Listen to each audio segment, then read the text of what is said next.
Bismillahirrahmanirrahim. Assalamualaikum warahmatullahi wabarakatuh. Alhamdulillah wassalatu wassalamu ala Rasulillah Sayyidina Muhammad ibn Abdullah wa ala alihi wa sahbihi wa mawala wa la hawla wa la quwata illa billahil aliyyil azim. Amma ba'du. Para pemirsa, pencinta Majelis Taklim dan Salawat Nur Hidayatullah dimanapun Anda berada, semoga kita semua dalam limpahan lindungan Allah Subhanahu wa Ta'ala, akan limpahan nikmat, rahmat, hidayah serta taufiknya. Amin ya rabbal alamin. Hadirin pemirsa yang dirahmati oleh Allah Subhanahu wa Ta'ala, ketika secara kasat mata orang melihat tubuh kita sehat, badan kita mungkin kuat, namun yang kita rasakan di dalam diri ini tidak seperti apa yang dilihat secara kasat mata tersebut.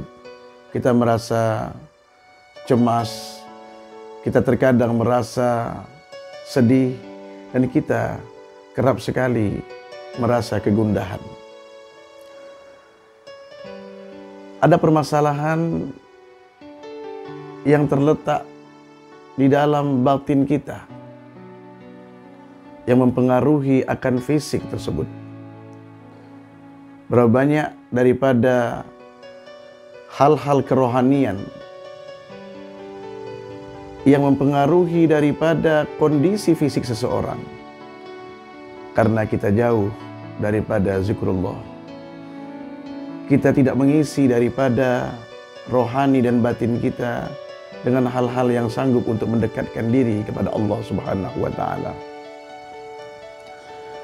Maka akan hal ini Allah Subhanahu wa Ta'ala memberikan solusi kepada setiap hamba-hambanya. Allah katakan dalam Al-Quran, alladzina amanu wa tatma'innu qulubuhum bidzikrillah, ala bidzikrillah tatma'innul qulub. Orang-orang yang beriman dan hatinya akan menjadi tenang dengan zikir kepada Allah. Ketahuilah, dengan zikir kepada Allah, hati akan menjadi tentram dan akan menjadi tenang. Hadirin pemirsa yang dirahmati oleh Allah Subhanahu wa Ta'ala, sebagaimana layaknya daripada jasmani membutuhkan daripada asupan makanan, maka rohani pun kerap untuk memerlukan daripada asupan-asupan makanan. Makanan rohani yaitu dengan zikrullah, dengan ibadah, mendekatkan diri kepada Allah Subhanahu wa Ta'ala. Dan bagaimana kasih sayangnya Zat yang Maha Rahman dan Rahim, yaitu Allah Subhanahu wa Ta'ala, kepada hambanya yang selalu ingin mendekat, memonitor, serta ingin selalu bersama hambanya. Bahkan dalam hadis kursi, Allah Subhanahu wa Ta'ala berseru, ana inda dhanni abdi bi wa ana ma'ahu hina yadhkuruni. Allah katakan bahwasanya aku menurut daripada prasangkaan hambaku kepadaku, dan aku selalu bersama hambaku ketika hambaku tersebut mengingatku.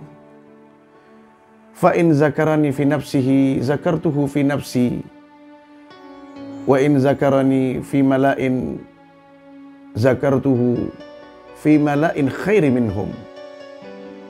Jika hambaku tersebut mengingatku di dalam dirinya, maka aku mengingat hambaku itu di dalam diriku.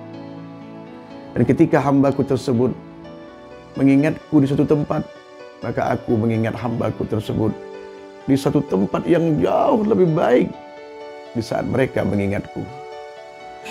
Wa in tagarraba abdi ilayya bisibrin tagarrabtu ilaihi zira'an.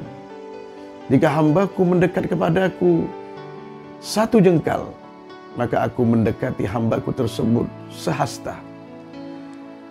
Wa in tagarraba abdi ilayya zira'an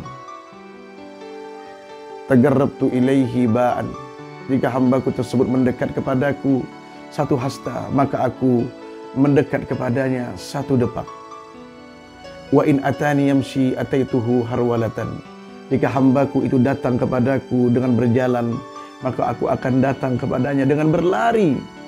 Begitu besar kasih sayang Allah Subhanahu wa taala kepada kita para hadirin, akan setiap hambanya yang selalu ingin merasa dekat, yang selalu ingin berupaya untuk berada di sisi hambanya. Bahkan Allah sendiri mengatakan, wa nahnu aqrabu ilaihi min hablil warid. Dan kami, kata Allah, lebih dekat terhadap seorang hamba daripada urat nadinya. Hadirin yang dirahmati oleh Allah Subhanahu wa taala, ketika kita mengetahui akan hal tersebut dan itu diucapkan oleh Allah Subhanahu wa taala, tidakkah kepingin kita untuk bermanja-manjaan kepada Allah, untuk menyebut, membasahi lisan kita, memenuhi hati kita akan kasih sayang kita kepada Allah Subhanahu wa taala. Allahu akbar. Hadirin yang dirahmati Allah Subhanahu wa taala, Allah katakan di dalam Al-Qur'an di ayat yang lain, Allah katakan, fadhkuruni adzkurukum washkuruli wala takfurun. Ingatlah kepadaku wahai hambaku, maka aku akan ingat kepada kalian. Bersyukurlah kalian terhadap nikmatku, jangan kalian kufuri akan nikmatku tersebut. Kemudian Allah kemudian menyerukan kepada kita, wazkurisma rabbika bukratan wa asila. Sebutlah nama Tuhanmu dengan kasih sayang. Allah mengatakan demikian. Sebutlah nama Tuhanmu di setiap pagi dan petang.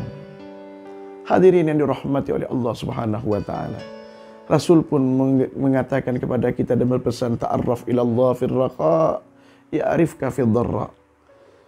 Kenali Tuhanmu Allah Subhanahu wa taala, sebutlah namanya, agungkanlah Dia, jangan lupa akan kebesarannya, ibadahlah kepadanya. Kenalkan dirimu kepadanya di waktu engkau luang, di waktu engkau lapang. Ya'rifka fil dharra, maka Allah Subhanahu wa taala akan mengenalmu di waktu kamu dalam keadaan sulit, dalam keadaan gundah gulana. Hadirin yang dirahmati oleh Allah Subhanahu wa taala, ketika di dalam kehidupan kita, keseharian kita, coba kita bayangkan 1 kali 24 jam. Berapa banyak daripada di antara kita yang lupa kepada Allah setelah akan nikmat yang begitu besar yang Allah tuangkan dan Allah limpahkan kepada kita. Berapa banyak kita gunakan waktu kita untuk zikrullah, untuk mengingat Allah Subhanahu wa taala. Adakah kita duduk 1 jam, 2 jam dengan zikir kepada Allah, membaca kalam-kalam Allah dalam Al-Quranul Karim, kemudian kita salat dengan khusyuk kepada Allah Subhanahu wa taala di setiap waktu itu, daripada melebihi 10 menit atau 15 menit? Tanyakan kepada diri kita, dengan waktu yang begitu amat banyak yang Allah berikan kepada kita para hadirin. Atau kita sebaliknya, banyak berada di depan televisi menonton sinetron?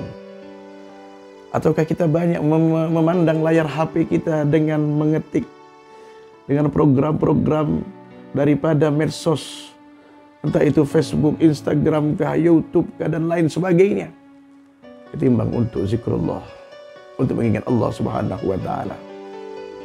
Kasih sayangnya Allah, besarnya daripada rahmat Allah kepada kita para hadirin, mengalahkan daripada akan apa yang ada di dalam dunia dan seisinya ini.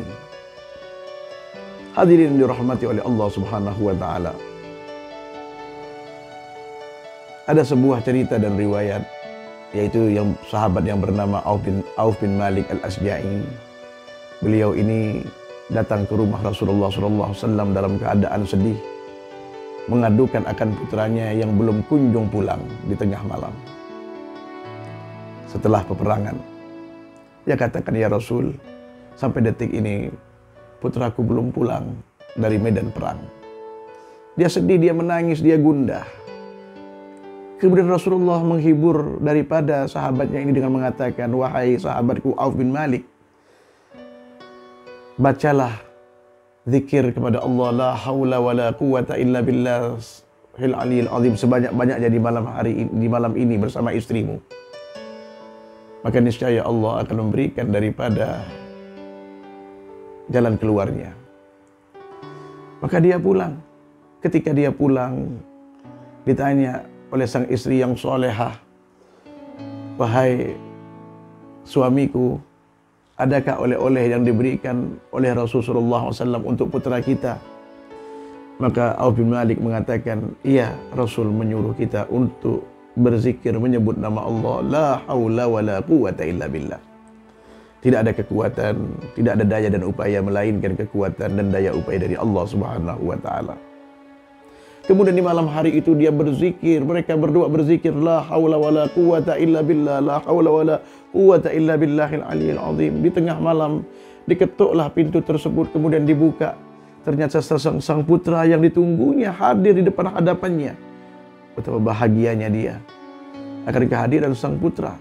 Kemudian dia minta menceritakan apa yang terjadi, "Wahai putraku." Sang putra mengatakan bahwasanya dia menjadi tawanan di dalam peperangan tersebut. Dia diikat kaki dan tangannya. Tidak mampu dia untuk membuka ikatan tersebut. Namun di tengah malam ikatan itu menjadi longgar. Kemudian dia berhasil menyelamatkan diri dan membawa daripada ghanimah berupa domba yang banyak. Sang ayah kemudian mengatakan, "Bagaimana ceritanya engkau bisa sampai ke rumah? Padahal tempat itu sangat jauh, wahai putraku." Sang putra ini mengatakan bahwasanya ada beberapa orang yang datang untuk menemuinya dan membawanya melesat begitu cepat. Kemudian keesokan harinya, sang ayah Auf bin Malik datang ke rumah Rasulullah untuk menceritakan akan perihal putranya. Sesampainya di rumah Rasulullah, Rasulullah mengatakan, "Jangan kau ceritakan wahai Auf, karena pada hari ini telah turun ayat yang berkaitan dengan dirimu, yang berbunyi, wa man yattaqillaha yaj'al lahu makhraja wa yarzuqhu min haitsu la yahtasib." Barang siapa yang bertakwa kepada Allah, maka Allah Subhanahu wa taala akan memberi kepadanya jalan keluar dan akan memberikan kepadanya rezeki yang tanpa ia sangka-sangka. Mudah-mudahan dengan cerita ini memberikan inspirasi kepada kita akan betapa agungnya akan zikrullah, betapa dahsyatnya zikrullah, zikir kepada Allah Subhanahu wa taala yang diucapkan oleh setiap lisan, yang dibasahi oleh setiap lisan, yang diimani oleh setiap hati. Maka untuk itu para pemirsa yang dirahmati oleh Allah, sering-seringlah untuk menyebut nama Allah. Jangan kita lupakan Allah dalam kehidupan kita, di dalam keluarga kita. Ajari anak-anak kita, sebutlah nama Allah di lingkungan kita, maka fa insyaallah akan turun akan rahmatnya Allah Subhanahu wa taala. Mudah-mudahan apa yang disampaikan ini bermanfaat, dan mudah-mudahan kita mendapatkan naungan rahmat dan inayah Allah Subhanahu wa taala. Hadani Allah wa iyyakum. Assalamualaikum warahmatullahi wabarakatuh. Assalamualaikum warahmatullahi wabarakatuh. Alhamdulillah wassalatu wassalamu ala Rasulillah Sayyidina Muhammad bin Abdullah wa ala alihi wa sahbihi wa man wala. Para pemirsa sekalian, dengan niat semata-mata untuk menebarkan kebaikan dan kemaslahatan di tengah-tengah umat, maka dukung channel ini dengan menekan tombol subscribe, share, like, serta mengisi kolom komentar, dan tekan tombol lonceng agar tidak ketinggalan video-video kami selanjutnya. Terima kasih, semoga bermanfaat. Wassalamualaikum warahmatullahi wabarakatuh.